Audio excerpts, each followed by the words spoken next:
এরপরে আমরা চলে আসবো VSAQ পার্টে, ঠিক আছে, যেখানে প্রথম কোশ্চেন বলেছে চ্যাপম্যান সাইকেলটা কি, ঠিক আছে। তো চ্যাপম্যান সাইকেল কিছুই না, আমরা স্ট্র্যাটোস্ফিয়ার রিজিয়ান পড়েছি। তো সেই স্ট্র্যাটোস্ফিয়ার রিজিয়ানে আমরা এই রিয়াকশনটা ওজোন স্তর কিভাবে সৃষ্টি হয়, তো সেই রিয়াকশনটা পড়েছি, যেখানে ওজোন অণুটা কিভাবে গঠিত হচ্ছে আমরা পড়েছিলাম যে অক্সিজেন স্ট্র্যাটোস্ফিয়ার রিজিয়ানে অক্সিজেনটা কি হয়, ইউভি রশ্মির প্রভাবে পারমাণবিক অক্সিজেনে পরিণত হয়, অর্থাৎ অক্সিজেন অণুটা দুটো অক্সিজেন পরমাণুতে বিভক্ত হয়ে যায় এবং সেই অক্সিজেন পারমাণবিক অক্সিজেন পুনরায় অপর একটি অক্সিজেনের সাথে রিয়্যাক্ট করে বা যুক্ত হয়ে সৃষ্টি করে ওজোন অণু। আচ্ছা, এই অক্সিজেনটা যে ইউভি রশ্মির প্রভাবে বিভক্ত হয়ে গেল, এই রিয়াকশনটা যে স্ট্র্যাটোস্ফিয়ারেই শুরু হয় সেটা নয়, এটা কিন্তু ওপরের বিভিন্ন যে লেয়ার, যে থার্মোস্ফিয়ার কি এক্সোস্ফিয়ার, এই সমস্ত লেয়ারেও কিন্তু এই রিয়াকশনটা ঘটে। এই ইউভি রশ্মির প্রভাবে সেখানেও ইউভি রশ্মি ওই সমস্ত স্তরকে যখন ভেদ করে আসছে, তো সেই সমস্ত স্তরে আমরা পড়েছি যে থার্মোস্ফিয়ার রিজিয়ানে নাইট্রোজেন এবং অক্সিজেনকে পাওয়া যায়।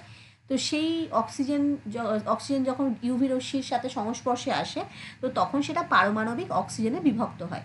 এই পারমাণবিক অক্সিজেনটা যদি নিচে নেমে এসে স্ট্র্যাটোস্ফিয়ার রিজিয়ানে থাকা অক্সিজেনের সাথে রিয়্যাক্ট করে সৃষ্টি করে ওজোন অণু, ঠিক আছে। তো এই ওজোন অণুটা পুনরায় কি করে, ইউভি রশ্মিকে শোষণ করে, কারণ আমরা জানি ওজোন গ্যাস অতিবেগুনি রশ্মিকে শোষণ করে এবং শোষণ করে সেটা অক্সিজেনে বিভক্ত হয়ে যায় এবং একটা পারমাণবিক অক্সিজেন ক্রিয়েট করে। আরেকটা ওজোন অণুর সাথে এই পারমাণবিক অক্সিজেনটা যুক্ত হয়ে তৈরি করে অক্সিজেন, দুই অণু অক্সিজেন গ্যাস।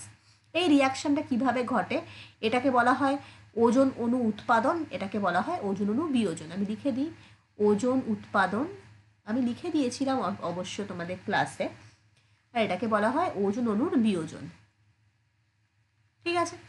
তো এই যে দুটো রিয়াকশন, এই দুটো কিন্তু ক্রমাগত সাইকেল ওয়াইজ চলে, মানে একবার উৎপাদন হচ্ছে একবার বিয়োজন হচ্ছে, একবার উৎপাদন হচ্ছে একবার বিয়োজন হচ্ছে।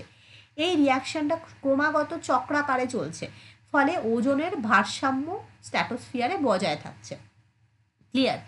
এই যে সাইকেলটা, যে একবার উৎপাদন হচ্ছে একবার বিয়োজন হচ্ছে, এই সাইকেলটার প্রভাবে ওজোন অণুর ভারসাম্য রক্ষা হচ্ছে এবং এই সাইকেলটাকেই বলা হয় চ্যাপম্যান সাইকেল, ঠিক আছে।